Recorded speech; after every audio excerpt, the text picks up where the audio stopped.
Halo, Assalamualaikum warahmatullahi wabarakatuh. Selamat eh, malam, teman-teman. Mungkin di sini gue bikin materi dadakan ya untuk membantu teman-teman menjalani UTS. Oke, tanpa panjang lebar, mungkin di sini gue akan coba ringkas biar teman-teman nontonnya nggak panjang. Yang pertama, banyak sekali teman-teman bertanya terkait revaluasi aset tetap. Nah, nanti materi ini akan gue kasih juga. Tetapi gue ingin tekanin ke poin yang 4 terkait masa manfaat aset telah revaluasi. Menurut perpajakan, aset yang direvaluasi berdasarkan ketentuan perpajakan memenuhi ketentuan kriteria perpajakan, maka masa manfaatnya akan kembali penuh.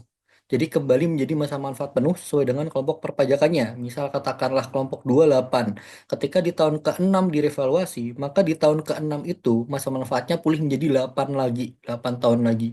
Sedangkan apabila menganut atau mengacu kepada peraturan akuntansi yang diatur dalam PSAK 16 yang diperbarui menjadi nomenklatur PSAK 216. Nah, ini berlaku prospektif, yang artinya masa manfaatnya itu tidak dipulihkan kembali, tetapi mengikuti sisa masa manfaat aset yang bersangkutan. Misal katakanlah masa manfaatnya 10 tahun, di tahun ke-6 direvaluasi. Maka di tahun setelah revaluasi tinggal 4 tahun sisanya. Nah, perbedaannya di sini. Jadi kalau misal perpajakan itu memulai awal masa manfaat atau dipulihkan sepenuhnya masa manfaatnya, sedangkan kalau akuntansi dilanjutkan. Oke, kita akan membahas terkait soal ya. Nah, di sini ada soal terkait exchange. Ini ada PTKK memiliki dua mesin yang saat pembelian PPN masukan dapat dikreditkan. Nah, berarti kalau misal ada informasi seperti ini pasti pasal PPN 16D ya, yang bisa dikreditkan nanti ketika kita menjual harus memungut PPN, kode faktur 09. Informasinya sebagai berikut, ada mesin A dan mesin B. Mesin A harga perolehannya 100, mesin B harga perolehannya 200. Mesin A dibeli 1 Januari 2019, mesin B 1 Januari 2021, masa manfaatnya secara komersil 10 tahun, keduanya disusutkan secara garis lurus, masa manfaat fiskal kelompok 2 atau 8 tahun, dan juga secara garis lurus menurut fiskal dan maupun akuntansi. Nah, yang mesin A ini residual value-nya 5 juta. Nah, sedangkan di dalam perpajakan kita tidak mengenal residual value ya. Mesin B, residual value-nya tidak ada. Nah, sini ada keterangan per 31 Desember 2023 ditukar dengan mesin C. Berarti mesin A ditukar dengan mesin C yang mempunyai potensi ekonomi yang sama. Nilai wajar mesin A saat ditukar adalah 54.500.000. Untuk memperoleh mesin C tersebut, PTKK mengeluarkan uang tunai sebesar 27.500.000, belum termasuk PPN. Mesin C memiliki masa manfaat 10 tahun tanpa nilai sisa dan disebutkan garis lurus. Menurut ketentuan pajak, mesin C kelompok 2. Oke, berarti mesin C sama kayak mesin A ya, kelompok 2, 8 tahun. Dan juga memiliki masa manfaat 10 tahun garis lurus. Tapi di sini tanpa ada residual value. Oke, kita akan mengerjakan dulu saat pertukaran mesin A dan mesin C. Di sini, harga perolehan mesin A dalam soal adalah 100 juta. Maka kita selanjutnya akan menghitung akumulasi depresiasi. Sebenarnya yang dibutuhkan adalah secara akunting saja. Tapi kenapa saya secara pajak juga di sini biar lebih mudah aja teman-teman. Nanti biar teman-teman enak nih gambarannya. Oh, akuntansi sekian, pajak sekian gitu. Tapi yang akan kita gunakan yang akuntansi aja untuk menghitung eh, nilai ya, nilai ini ya, nilai eh, book value-nya akuntansi. Oke, di sini harga perolehan 100 juta. Di sini akumulasi depresiasi tahun 2019 itu 9.500.000, 2020 itu 9.500.000 juga, 2021 9.500.000, dan 2022 9.500.000, dan 31 Desember 2023 9.500.000. Ini karena 1 tahun penuh ya, jadi sama semua nih. Sehingga diketahui akumulasi depresiasi totalnya adalah 47.500.000. Sedangkan menurut perpajakan di sini tidak mengenal residual value. Jadi dari angka 100 juta langsung dibagi kelompok 8. Kalau cari kelompok 2 8 tahun. Maka dari 2019 sampai 2022 12.500.000 karena ini 1 tahun penuh. Di tahun 2023 juga pertukarannya per 31 Desember. Oke, kita tahu book value secara accounting adalah 52.500.000. Nah, selanjutnya di sini kita akan menghitung nilai perolehan mesin C. Berapakah nilai perolehan mesin C? Di soal diketahui bahwa di sini nilai wajar mesin A adalah 54.500.000. Tetapi untuk mendapatkan mesin C, selain menukar mesin A, PT KK juga mengeluarkan uang tunai 27.500.000. Hingga nilai perolehan mesin C, ya, nilai harganya mesin C itu berapa sih? Yaitu 54.500.000 ditambah dengan uang yang dikeluarin lagi 27.500.000 atau totalnya 82 juta nih. Untuk mendapatkan mesin C, PT KK mengeluarkan kemampuan ekonomi sejumlah 82 juta. Lalu kita di sini bisa menghitung nih gitu kan. Ini untung atau rugi sih gitu. Berdasarkan nilai bukunya itu 52.500.000 gitu kan. Ditukarnya ya dihargainya 54.500.000. Maka dari pertukaran ini seharusnya PT KK mencatatkan untung 2 juta. Nah, di sini. Lalu setelah itu baru nih book value pajak berguna di sini. Kita gunain nih. Menurut eh, kesepakatan, fair value mesin A dihargai 54.500.000. Lalu berdasarkan book value pajak gitu kan, yaitu harga perolehan dikurangi akumulasi depresiasi berdasarkan pajak, itu ketemu angka 30.500.000. Sehingga dari angka 54.500.000 dikurangi dengan 37.500.000, maka ketemulah angka 17 juta. Itu keuntungan berdasarkan pajak. Nah, sehingga di sini seharusnya nantinya akan ada koreksi fiskal gitu kan sebesar 15 juta apabila kita hanya mengacu pada ketentuan ini gitu kan. Nah, namun di sini perlu diingat nih, pertukaran aktiva tetap yang sejenis, laba atau ruginya tidak diakui, tetapi diakumulasikan ke nilai perolehan aktiva tetap. Apabila ada gain, maka mengurangi nilai perolehan. Apabila rugi, menambah nilai perolehan. Nah, kita lihat di sini bahwa ini pertukaran aktiva yang memiliki ekonomi yang sama, gitu kan, maka laba dan ruginya tidak bisa diakui, gitu kan. Maka apabila gain mengurangi nilai perolehan, nilai perolehannya berapa? 82 juta. Sehingga nilai perolehan baru yang nantinya akan dibukukan sesuai dengan PSAK 216 itu adalah 82 juta dikurangi dengan 2 juta. Nah, gain atau loss-nya yang dicatat nggak ada karena di sini tidak boleh diakuin, dikapitalisasikan. Ya udah berarti ini pasti nol. Jurnalnya seperti ini. Mesin C 80 juta, lalu akumulasi mesin A itu 47.500.000. Lalu di sini ada mesin A yang ditukar itu 100 juta. Lalu kita menghitung PPN-nya. Fat in. Fat in adalah DPP-nya adalah nilai perolehan mesin C sebelum dikapitalisasi. Karena di perpajakan tidak ada istilah ini ketentuan yang berbeda dengan akuntansi. Di perpajakan dia tidak mengenal ini memiliki nilai ekonomis yang sama atau tidak. Jadi kita melihatnya dari historical cost. Historical cost-nya yaitu harga perolehan 82 juta. 82 juta ini dikali dengan 11%, nih, maka ketemu angka 9.020.000. Lalu untuk nilai DPP pajak keluaran adalah nilai wajar fair value mesin A saat pertukaran, yaitu berapa? 54.500.000 dikalikan dengan 11%. Nah, ini dasar hukumnya ada di pasal 10 ayat 2 Undang-Undang PPH. Undang-Undang nomor 7 1983 sebagaimana telah diubah terakhir menjadi Undang-Undang nomor 7 tahun 2021 Undang-Undang KPP. Nah, selanjutnya kita ibaratnya cara simpelnya, cara sederhananya untuk mencari nilai cashnya, nilai debit dikurangi nilai yang ada di kredit. Tapi kalau misal teman-teman mau menghitung nilai cashnya, apakah ini udah sesuai atau belum, yaitu dengan eh, menjumlahkan nilai yang dikeluarkan oleh PT KK 27.500.000 ditambah fat in yaitu 9.020.000 dan dikurangi fat out yaitu 5.995.000. Ya. Nah, nilainya pasti sama di sini. Oke. Nah, selanjutnya di sini sehingga koreksi fiskal atas pertukaran karena di dalam akuntansi di sini tidak boleh mengakui laba rugi, maka akuntansi mengakui nol.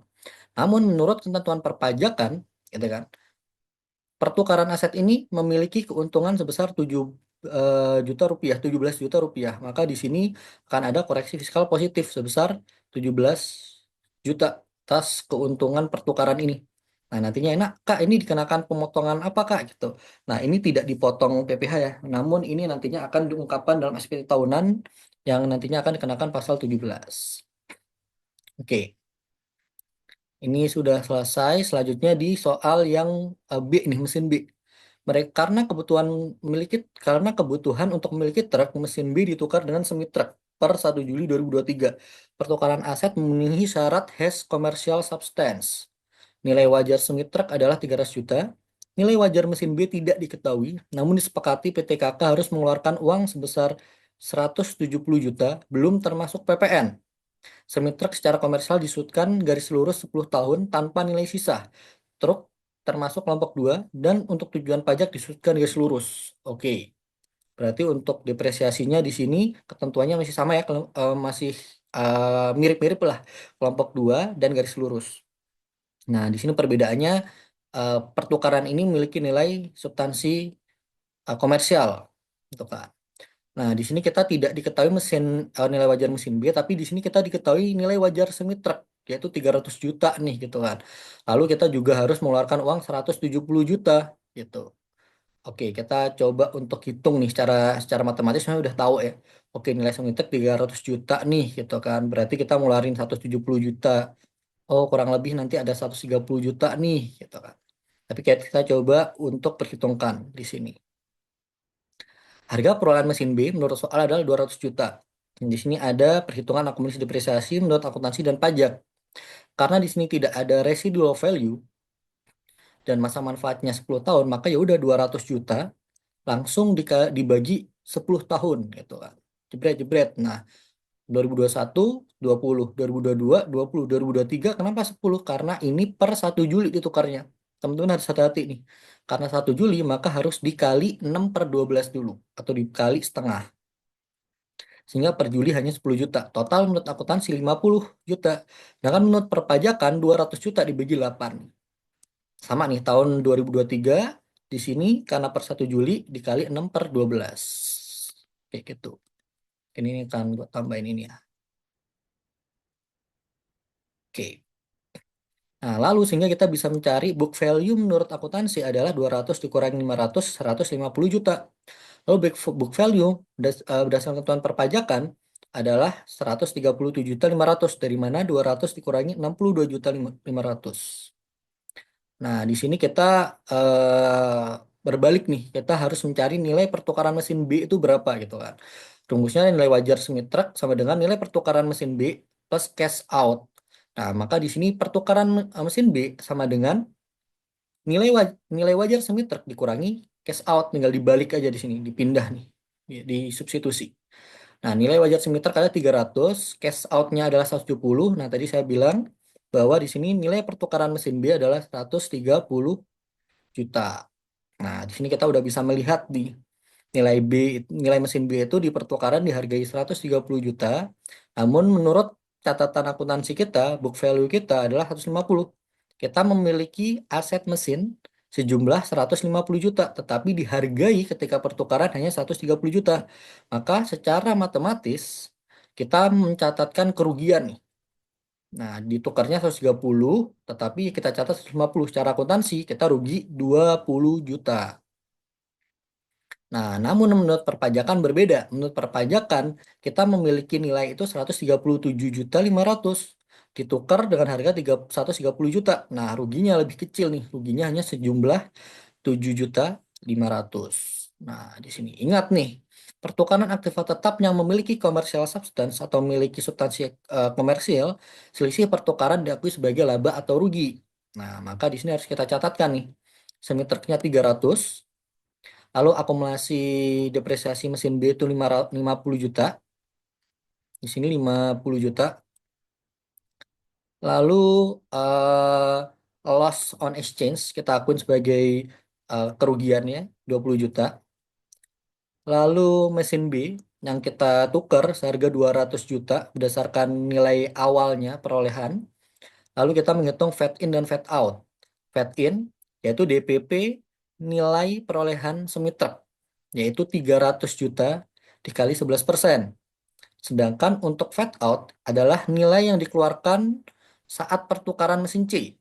Nah, saat pertukaran mesin C, itu nilai yang dikeluarkan berapa? Yaitu 130 juta nih, gitu kan. Yang disepakati lah, gitu kan. Yang nantinya dicatatkan berdasarkan perpajakan dikalikan 11%. Nah, lalu kita menghitung nilai cashnya nih. Cashnya dari debit, tuh kan, jumlah debit dikurangi jumlah yang ada di kredit, cara sederhananya. Tapi kalau misal pengen tahu exactnya berapa, adalah 170 juta dari nilai cash yang keluar, ditambah fat in, 33 juta, dikurangi fat out, 14 juta 300. Maka ketemulah angka 188 juta 700 ribu. Oke, sehingga koreksi fiskal atas pertukaran ini, gitu kan, adalah kerugian menurut akuntansi 20 juta, kerugian menurut pajak 7 juta 500.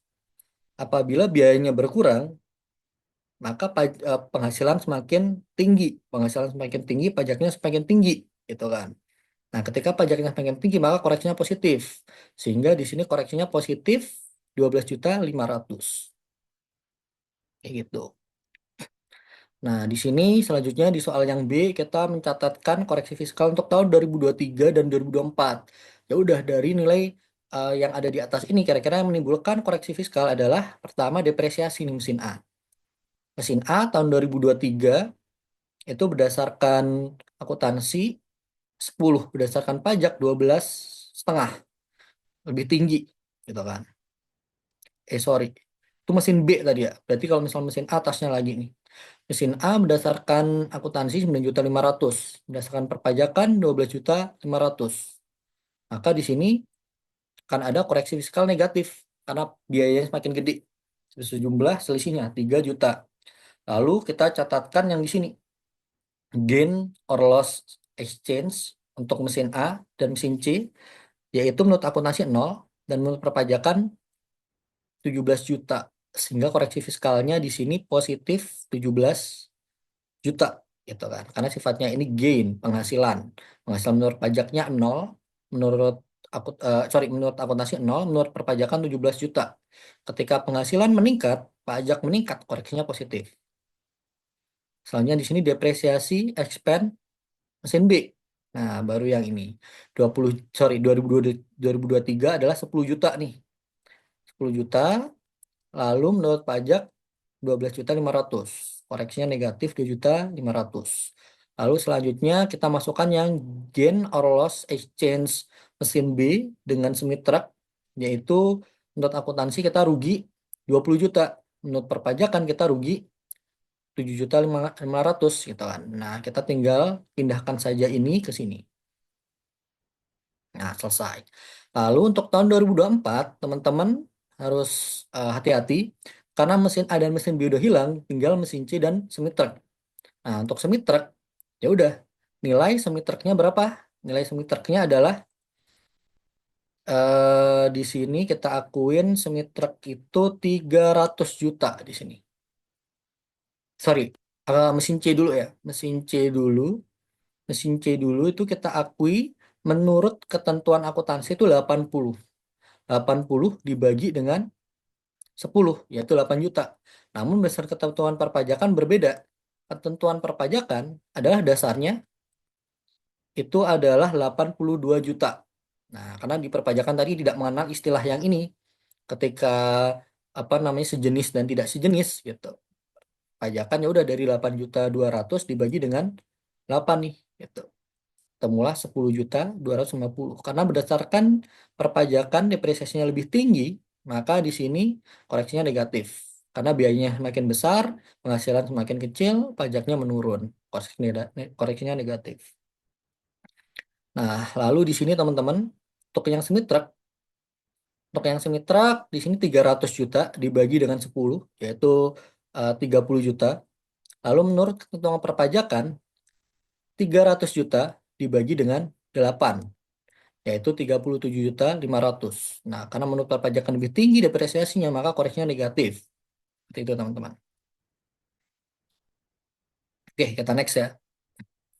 Kita next ke soal nomor 2. Nah, soal nomor 2 di sini adalah terkait investasi ya, jangka panjang. PT Kaki memperoleh investasi atas obligasi PT KK yang tidak penangan di bursa. Tujuan PT Kaki memiliki investasi tersebut adalah Hub for Collecting and Selling, HFCS. Berdasarkan standar akuntansi, debt investment dengan kriteria HFCS diakui di neraca berdasarkan nilai wajar. Oke, obligasi PT KK dengan nominal 100 juta dengan state rate 10%. 5-year bonds on Januari 2020, 1 Januari 2020, dan interest payable dibayarkan setiap 1 Juli dan juga 1 Januari dengan yield rate 8%. Obligasi tersebut dijual 1 Januari 2020 dengan harga 100 juta, 108 juta, 111 ribu. Ya, sesuai dengan perhitungan present value. Fair value obligasi per 31 Desember 2020 adalah 105 juta. Pendapatan bunga terutang PPh 23 sebesar 15%. Oke. Buatlah jurnal yang dapat dilakukan PT Kaki tahun 2020 dan juga perbandingan laba komersil dan fiskal untuk tahun 2020. Oke. Kita di sini harus hati-hati, pendapatan bunga tahunan harus kita hitung, yaitu nominal obligasi dikali state rate. Nah, pendapatan bunga tahunan adalah sederhananya 100 juta dikali dengan 10%, yaitu 10 juta. Sedangkan pendapatan bunga per semester, karena kita di sini pembayarannya per semi annual ya, per semester, per 6 bulan, maka kita harus menghitung pendapatan bunga per semester di sini.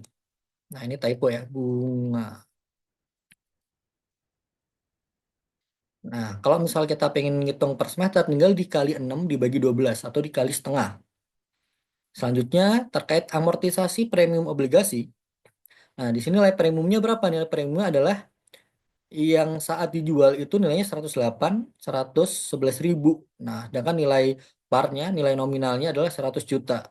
Sehingga di sini premiumnya dicatatkan 8 juta 100 ribu, 111 ribu. Ini. Sehingga pendapatan bunga efektif per tahun berdasarkan yield rate gitu kan, yaitu 108 juta 111 ribu dikali dengan 8%, yaitu 8 juta 648.880 rupiah.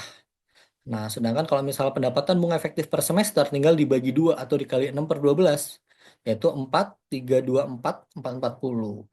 Nah, baru kita di sini bisa melakukan penjurnalan, yaitu jurnal saat pembelian obligasi.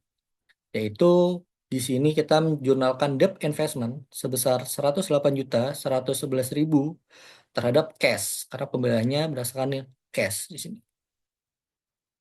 Nah, selanjutnya ketika pembagian bunga di 1 Juli 2020, yaitu kita di sini mencatatkan cash, prepaid tax terhadap debt investment dan interest income. Nah, di sini berarti kita nanti akan dipotong prepaid tax nih, PPh 23 di sini. Nah, teman-teman secara matematis ya, secara perpajakan, kita kan harusnya mendapat 5 juta nih. Nah, 5 juta dipotong PPh 15% ya dari sini. Dari 5 juta nilainya adalah 750. Nah, jadinya nanti kita akan menerima cash itu totalnya adalah 4.250 dan PPh yang dipotong 750. Nah, ini dari debitnya ini sangat mudah ya teman-teman ya. Tetapi yang perlu diperhatikan kita harus menghitung berapa nilai yang nantinya diamortisasi nih gitu kan. Tidak semuanya adalah nilai interest income, tetapi ada sebagian yang diamortisasi. Nah, di sini yang teman-teman harus hati-hati nih. Interest income yang kita akui adalah hanya atas yang di sini 4.324.440. Nah, selisihnya adalah amortisasi. Premium yang diamortisasi di sini, teman-teman. Sejumlah 675.560. Begitu pula saat 31 Desember. Nah, teman-teman harus hati-hati nih.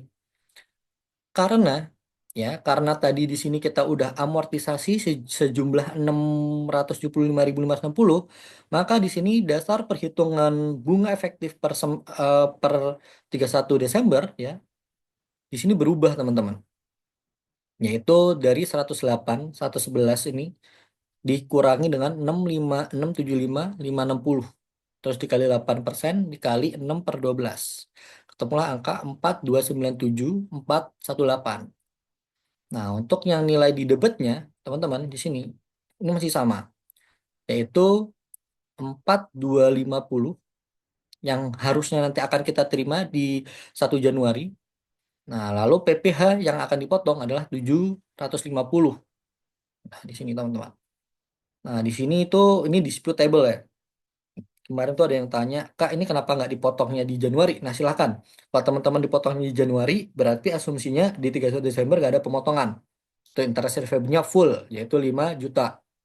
Atau misal teman-teman mau ngitung per hari, silahkan. Ya, berarti 4 juta 900 sekian gitu.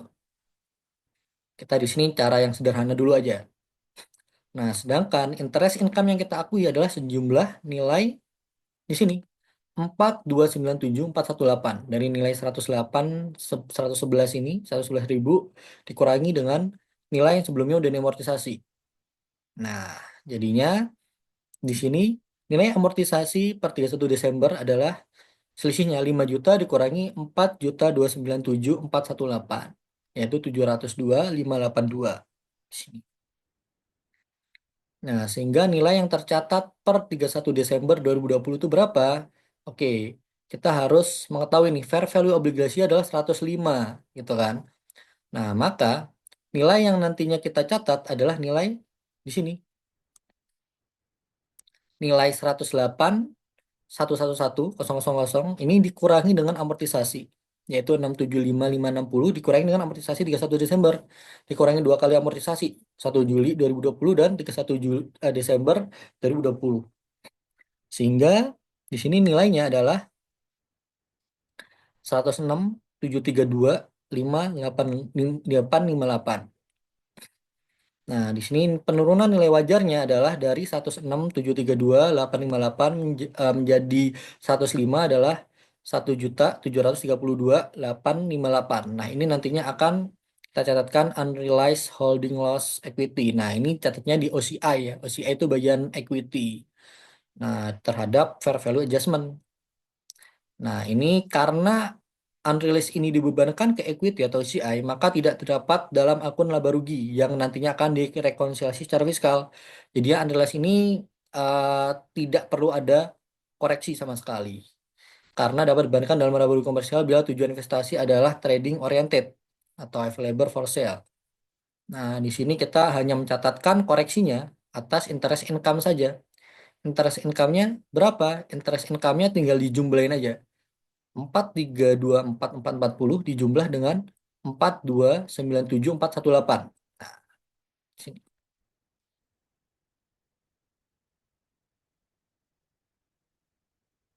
ini, sini teman-teman. Ini kayaknya saya biar ya, di sini. Ini ditambah dengan ini. Nah,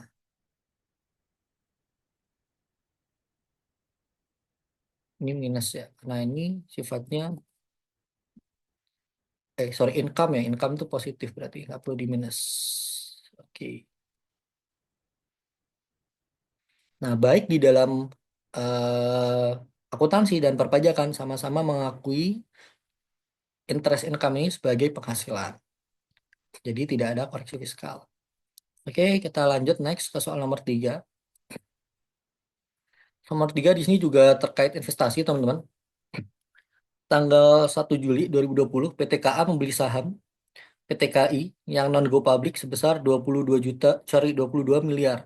Jumlah tersebut merupakan 22% kepemilikan saham PT KI. Oke, berarti PT KA itu memiliki 22% kepemilikan PT KI dengan 22 miliar. PT KAI mengumumkan laba tahun 2020 sebesar 10 miliar dan dibagikan dalam bentuk dividen tunai adalah 8 miliar. 1 Juli 2021, sebelum diundang-undangnya Undang-Undang HPP, PT KA menjual seluruh kepemilikan saham KAI dengan harga jual 25 miliar. Nah, di sini banyak ini ya, banyak ketentuan yang tricky ya sebelum Undang-Undang HPP berarti dikenakan PPh nanti. Metode apa yang akan digunakan PT KA dalam mencatat investasi sahamnya? Apakah sama metodenya dengan ketentuan perpajakan? Bagaimana jurnal yang dapat dilakukan PT KA pada tahun 2020 dan 2021? Buatlah perbandingan pengaruh pada laba komersil fiskal PTKA pada tahun 2020 dan 2021. Nah, di D ini apabila ya, bila transaksi pembelian dan penjualan saham PTKI tersebut terjadi setelah undang-undang HPP, maka kita mengulang lagi nih jurnalnya gimana, rekonsiliasinya gimana. Oke, kita langsung aja. Nah, di sini teman-teman, menurut standar akuntansi, holding between uh, 20% and 50% ya, jadi antara 20 sampai 50%, maka kita menggunakan equity methods.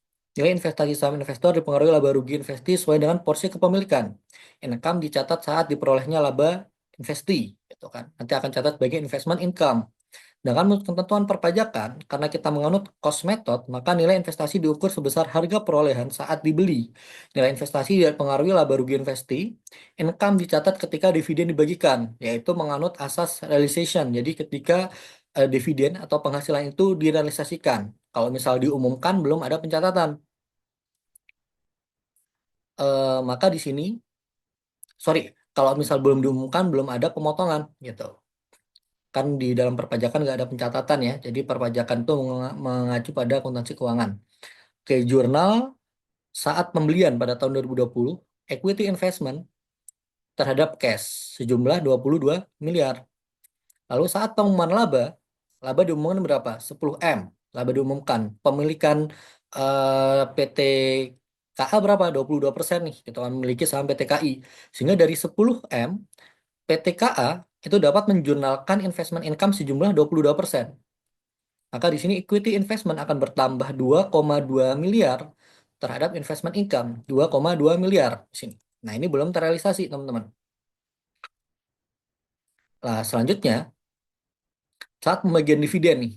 Dividen dibagikan adalah 8 miliar, teman-teman. Nah, dari 8 miliar tadi yang menjadi bagian dari PTKA adalah 22%. Dari 8 miliar dikali 22%.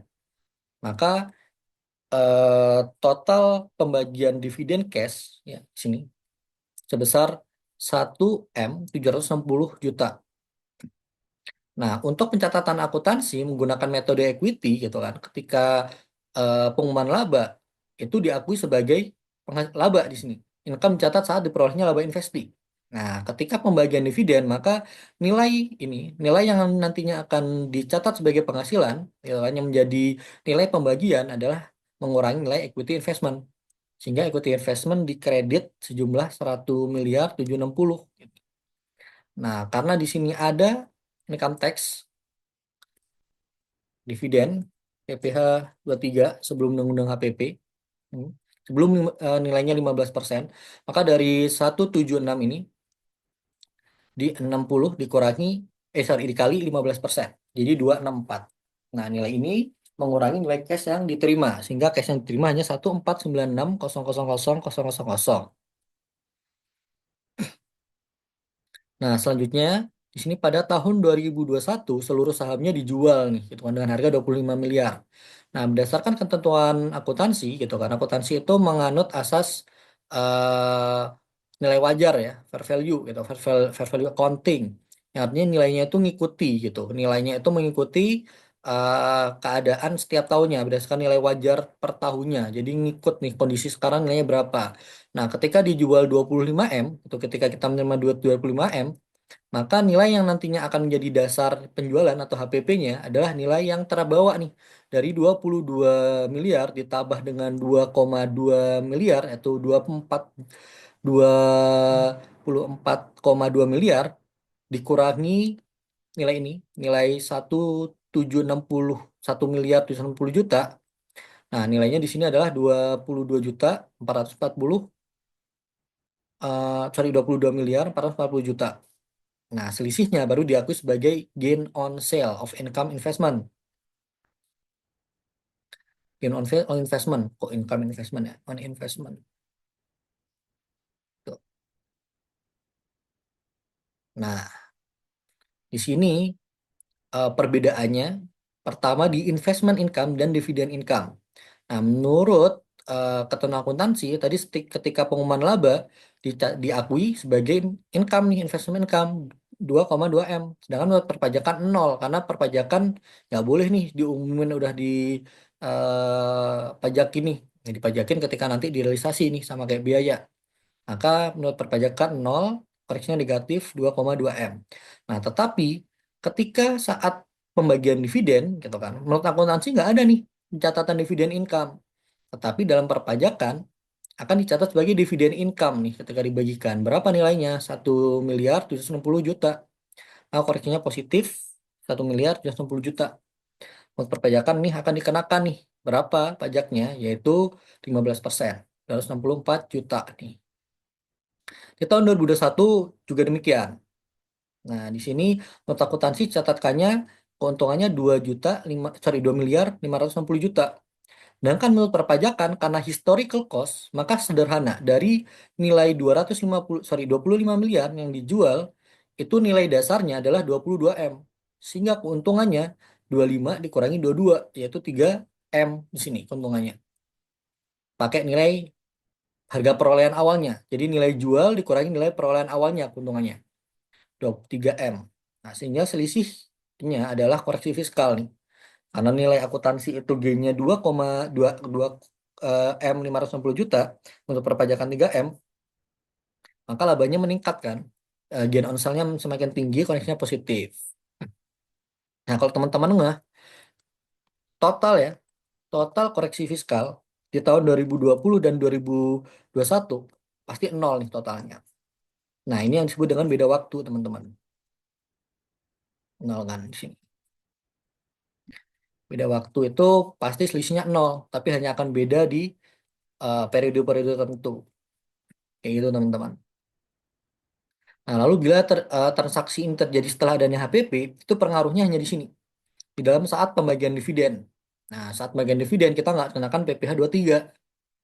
Nah, lalu saat koreksi fiskal, di sini investment income kita koreksi menjadi nol, gitu kan. Lalu di sini nggak ada dividen income. Nah, dividen income-nya di sini nggak ada, teman-teman. Karena menurut Undang-Undang HPP, apabila pembagian dividen kepada perseroan terbatas ya dalam negeri ya, perusahaan dalam negeri, entitas badan dalam negeri itu dikecualikan dari PPh di pasal 4 ayat 3 gitu kan. Nah, kalau orang pribadi ada syaratnya kalau misal dari badan PT PMDN ke PT PMDN itu dikecualikan. Nah, untuk tahun 2021 di sini sama kayak yang sebelumnya yang dikoreksi atas gain on sale of investment. Sorry, of investment. Ini kenapa income ya? Tadi karena kayaknya ini ya, buru-buru ya. Eranya income gitu. Karena ini sifatnya gain. Oke. Oke, redundant ya, gain on sale. Investment aja, nggak perlu ada income.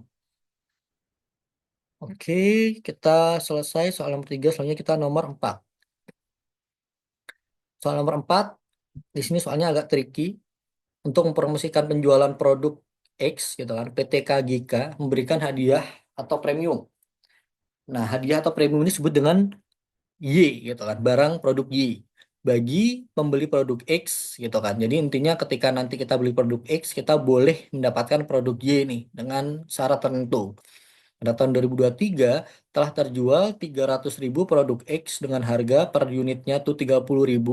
Harga premium Y sendiri adalah 20.000 per unit. Gitu kan. Jadi ada dua produk ya teman-teman, jangan salah ya, produk X sama premium atau hadiah Y gitu kan.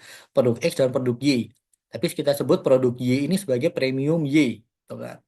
Untuk persediaan inventory of premium tahun 2023, PT KGK membeli 220.000 unit premium Y di sini. Nah, syarat untuk mendapatkan premium Y, untuk pembelian 10 unit produk X akan diberikan satu hadiah atau premium Y dengan diskon 50% dari harga premium. Berarti ini nggak cuma-cuma ya, nggak cuma-cuma dikasihkan, tetapi ketika kita beli 10 unit produk X, maka kita dapat membeli satu produk premium Y dengan diskon 50%. Nah, ibaratnya ketika kita membeli 10 HP Apple gitu kan, kita dapat menebus satu ini ya, satu eh, apa namanya, charger lah gitu, satu charger dengan harga 50% dari harga aslinya gitu kan. Nah, di sini estimasi yang memanfaatkan hadiah adalah 60% dari penjualan produk X. Jadi hanya 60% orang aja ketika beli produk X ini membeli produk Y gitu kan. Tahun 2023 pembeli telah memanfaatkan hadiah ini untuk pembelian 60.000 unit X. Ini agak pusing teman-teman ya. Kita coba langsung aja kita buat jurnal saat penjualan gitu kan. Yang dijual adalah 300.000 produk X gitu kan dengan harga masing-masing 30.000. Maka ya udah 3 di sini sorry salesnya 300.000 produk X dikali 30.000. Nah, ketemu angka 9M di sini penjualannya. Jadi 9M dikalikan PPN 11%, maka cash yang kita terima dari penjualan produk X adalah 9.990 juta. Nah, lalu di sini untuk pembeliannya, untuk pembelian hadiah atau premium Y di sini. Nah, di sini kita juga harus mencatatkan dibelinya berapa? Dibelinya adalah dengan harga 20.000 per unit dan kita membeli sejumlah 20.000 unit. Maka di sini pembeliannya 20.000 per unit dikali dengan 20.000 rupiah. Nah, di sini ketemu angka 4M. Nah, ketika kita membeli, maka kita akan dipungut PPN. Nah, tapi bisa kita kreditkan sebagai pajak masukan. Sejumlah berapa? 11% dari 4M, 440 juta. Sehingga cash yang kita keluarkan adalah 4 juta 440. Nah, di sini teman-teman. Nah, lalu di sini seharusnya ada ini ya, ada PPN ya. Di sini ada fade in, fade out. Di sini, kalau misal teman-teman mau masukin nih, kalau misal nggak masukin juga nggak apa-apa gitu. Tapi kalau misal masukin tuh sempurna di sini. Nah, di sini ada fade out, di sini ada fade in. Nah, di sini ada fade payable nanti. Fade payable atau fade receivable. Kita lihat dulu nih. Fade out-nya adalah 990. Sedangkan fade in-nya adalah 440. Itu di sini. Nah, maka di sini teman-teman untuk nilainya ada funds payable sejumlah 550 di sini teman-teman. Nah, ini nantinya akan disetorkan ke kas negara paling lambat akhir bulan berikutnya lah gitu. Atau dalam periode ini kita nggak bisa tahu ya tanggalnya berapa. Nah, lalu di sini teman-teman untuk pemanfaatan hadiah yang akan diberikan ke konsumen itu kan tadi dalam soal gitu kan. eh Untuk pembelian 60.000 unit, X diberikan 6.000 premium Y. Dari mana ini? Dari sini. Setiap 10 unit produk X akan diberikan satu hadiah premium Y dengan diskon 50%. Nah, maka dengan asumsi ini, gitu kan, dengan asumsi apa namanya, pembeli telah memanfaatkan hadiah ini untuk pembelian 60.000 produk X, maka premium Y yang nantinya akan terjual, gitu kan, dengan harga 50% adalah sejumlah 6.000 nih di sini. Nah, maka di sini 6.000 ini HPP-nya ya dikali 20.000 nih harga aslinya awalnya. Yaitu inventory premium yang keluar adalah 120 juta. Nah, sedangkan di sini cash yang nanti akan terima hanya 50%-nya lagi. Nah, sorry, 50% saja. 50%-nya lagi adalah premium expense. Ini dalam bentuk diskon tadi nih 50%. Kayak gitu. Nah, lalu di sini kita akan mencatatkan adjustment jurnal untuk mencatat premium expense sebagai premium liability per 31 Desember 2023, yaitu estimasi hadiah premium itu 60% dari 300 ribu ya. Produk X yang terjual, maka di sini nilainya adalah 180.000. Nah, berarti estimasi pemberian hadiah atau premium produk X, produk Y adalah sepersepuluhnya gitu kan. Karena setiap 10 unit nanti akan dapat satu premium Y, maka dialokasikan adalah 18.000. Nah, hadiah premium yang terrealisasi gitu kan. Yang terrealisasi adalah baru 6.000 nih, yang sejumlah 50% tadi. Maka premium yang nantinya akan terutang gitu kan adalah 12.000 yang seharusnya nih gitu kan yang dialokasikan untuk tahun 2023 teman-teman. Nah, maka di sini kita akan catatkan gitu kan beban premium atau premium expense terhadap premium liability adalah 12.000 dikali 10 ribu gitu kan. Nah, di sini kita eh, mencatatkannya 120 juta, teman-teman. Ini berdasarkan di soal ini ya, teman-teman ya. Estimasinya 60% gitu kan, belian manfaatnya 60 juta. Nah, sehingga koreksi fiskalnya di sini dari total premium expense yang diakui adalah 60 ditambah 120, tapi yang 120 ini hanya dicadangkan gitu kan. Maka menurut akuntansi dicatatnya semua, tetapi menurut perpajakan hanya yang terrealisasi. Yang terrealisasi adalah sebesar 60 saja nih premium expense-nya. Yang sisanya baru dicadangkan nih dalam bentuk premium expense terhadap premium liabilities. Nah, ini dikoreksi skala positif 120 juta. Nah, lalu di sini bila diasumsikan ya di dalam soal di sini kalau nggak salah ada lagi nih ya. Bila diasumsikan realisasi pemberian hadiah tahun 2024 adalah 12 juta, sorry 12 ribu 100 unit. Nah, maka jurnalnya gimana? Ya udah, dari 12.100 unit itu kita kalikan 20.000 dikali 10%. Nah, gitu. Nah, tadi di sini tuh sama ya, teman-teman. Ini kali 20.000 kali 10%. Nah, ini tadi gue persingkat aja ya, biar cepat ya, 10.000 ya. Jadi ini sebenarnya basically nilainya adalah 20.000. Ini harga HPP kali 50%. Nah, lalu premium liabilities yang nantinya akan kita akui adalah 120 nih seluruhnya. Sini. Kita, kita akui sebagai premium liabilities. Nah, selisihnya kita akui sebagai premium expense nih, teman-teman. Nah, sehingga inventory of premium di sini adalah jumlah seluruh dari nilai debit. Tahun 2024 di sini, teman-teman, menurut akuntansi, premi SP-nya adalah 1 juta. Hmm, Tapi menurut perpajakan adalah dari 1 juta ditambah 120, jadi 121. Nah, total koreksinya adalah 120 juta nih negatif. Nah, kalau teman-teman nengah ini jumlah keduanya adalah 0. Oke. Selanjutnya kita ke soal yang terakhir nih. Soal yang terakhir adalah terkait eh, obligasi ya. Di sini terkait long term liability, long term investasi lagi nih. 1 Januari 2022, PT JKT menerbitkan obligasi dengan nominal 6 miliar. State rate-nya 7% per tahun. Di sini payable-nya nanti pembagian apa namanya? Interest ya per 1 Januari dan 1 Juli. Ini jatuh temponya 10 tahun gitu kan.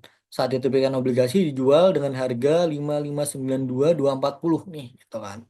Nah, bagi pihak penerbit, wah ketika harganya itu 6M, diterbitkan hanya 5,592,240, maka nanti ini otomatis diskon ya. Dengan efektif rate 8% per tahun. Terus diminta untuk menjurnalkan dan melakukan perbandingan pengaruh pada laba komersial dan fiskal tahun 2022. Jadi kita harus cari dulu nih, diketahui nominal obligasi 6M. State rate-nya adalah 7% per tahun. Pembayaran bunga dilakukan setiap 6 bulan, yaitu semi annual ya. 1 Januari dan 1 Juli. Tanggal jatuh tempo 10 tahun, harga jual obligasi adalah 5.592.240.000. Efektif rate-nya adalah 8% per tahun. Nah, durasinya adalah 10 tahun atau 20 periode semi tahunan. Nah, di sini saat jurnal penjualan obligasi, di sini ada 2 metode. Nah, teman-teman ini nggak tahu ya, Pak Adang atau Mbak Arfa menggunakan metode yang mana, maka di sini gue jelasin keduanya. Yang pertama menggunakan metode yang kita pelajarin di DDA nih, yaitu cash kita catat 5,592,240 dan kita catatkan diskon on bonds payable nih, gitu kan. Di warrant catatkannya itu senilai selisihnya dari 6 miliar dijual 5.592.240.000 sehingga di sini selisihnya akan kita catat bagi diskon 407.760.000 rupiah. Nah, sedangkan apabila kita menggunakan metode yang lain, metode KISO di sini, teman-teman perlu mencatatkan cash terhadap bond payable aja. Diskonnya itu nggak perlu dicatatkan. Nanti diskonnya otomatis akan menambah atau mengurang bonds payable. Gitu. Lalu selanjutnya di sini, bunga yang dibayarkan berdasarkan state rate. Nah, kita kalau misalnya ngomongin state rate, kita akan mengacu pada PPH nih, ketentuan PPH. Jadi nanti akan dipotong berdasarkan bunga state rate nih. Gitu kan. Bunga berdasarkan pemerintah gitu kan ibaratnya state rate-nya itu adalah 7%. Nah, nilainya adalah nilai par, nilai 6M. Nilai nilai nominal 6M dikali 7%, karena ini semi annual dikali 6 per 12. Maka bunganya menurut state rate adalah 210. Sedangkan bunga yang diakui berdasar efektif rate gitu kan adalah 5,59224,000 dikali 8%, karena semi annual juga dikali 6 per 12. Sehingga ketemu angka 223.689.600. Nah, ini dari nilai ini. Nilai yang diperoleh ya saat dijual nih yaitu 5,592.240 ini, teman-teman. Nah, di sini amortisasi diskonnya dari nilai effective rate dikurangi dengan state rate nih. Jadinya 13.689.600. Untuk jurnalnya per 1 Juli yaitu interest expense yang kita catat adalah berdasarkan effective rate gitu kan. Namun income tax payable-nya kita catat berdasarkan state rate sini 210. Selisih antara efektif dan state rate itu kita catatkan sebagai diskon on bonds payable. Nah, di sini.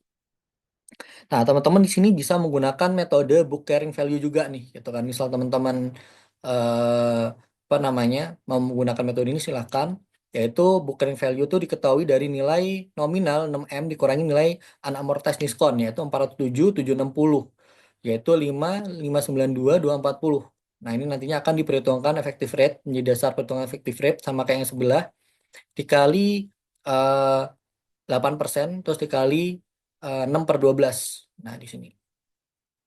Nah, untuk income tax payable sama yang ikutnya ke bunga berdasarkan state rate. Sini. Lalu untuk eh, amortisasi sama yaitu selisih dari effective rate dan juga state rate. Lalu selanjutnya di sini ketika perhitungan 31 Desember, maka nilai effective rate, perhitungan effective rate-nya di sini akan berbeda. Karena di sini itu kan telah diamortisasi sejumlah 13.689 di sini teman-teman. Maka perhitungannya adalah nilai dari awalnya tadi 5,59224,000 ini ditambah dengan nilai 13.689.600 di sini. Lalu dikali 8% dikali 6 per 12. Ketemu angka 224.237.184. Nah, amortasi diskon per 31 Desember yaitu nilai 224.237.184 dikurangi 210 juta. Sehingga ketemu angka 14.237.184. Nah, untuk jurnalnya kurang lebih sama kayak yang 1 Juli gitu kan. Perbedaannya ya eh, di sini adalah di diskon on bonds dan juga interest expense. Jadi interest expense-nya kita mengikuti eh, ini ya nilai yang terbawa 5,59224,000 ditambah dengan 13.689.600 lalu dikali 8% dikali 6 per 12. Lalu untuk diskon on bonds yaitu nilai effective rate dikurangi bunga yang diakui berdasarkan effective rate dikurangi dengan bunga yang diakui dalam state rate. Jadinya di sini nilai amortisasi diskonnya 224.237.184 kurangi 210 juta. Itu 14.237.184. Nah, kayak gini. Nah, di sisi sebelah kanan ya teman-teman 6M dikurangi unamortized diskonnya yaitu 40.760 gitu kan. Terus dikurangi dengan 13.689.600.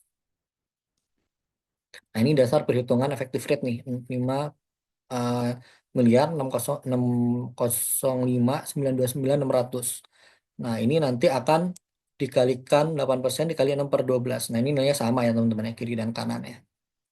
Nah, perbedaannya hanya atas pengakuan atau pencatatan akun diskonnya saja. Karena di awal di sini tidak timbul diskon, maka ketika nantinya kita amortisasi, maka akan menambah langsung bonds payable, memulihkan bonds payable gitu kan.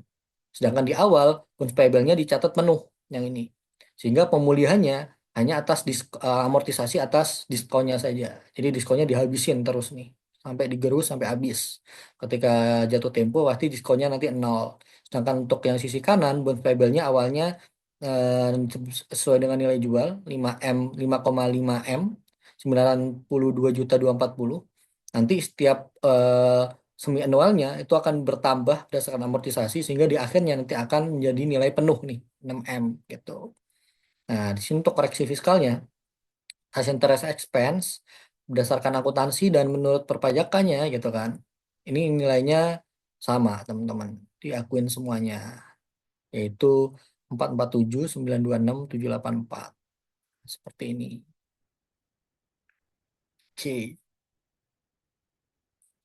Oke, cukup sekian ya teman-teman ya. Nanti kalau misal ada diskusi atau pertanyaan lebih lanjut bisa ditanyakan ke saya langsung melalui Line atau WhatsApp atau mungkin melalui ketua kelas. Mungkin cukup sekian kurang lebihnya.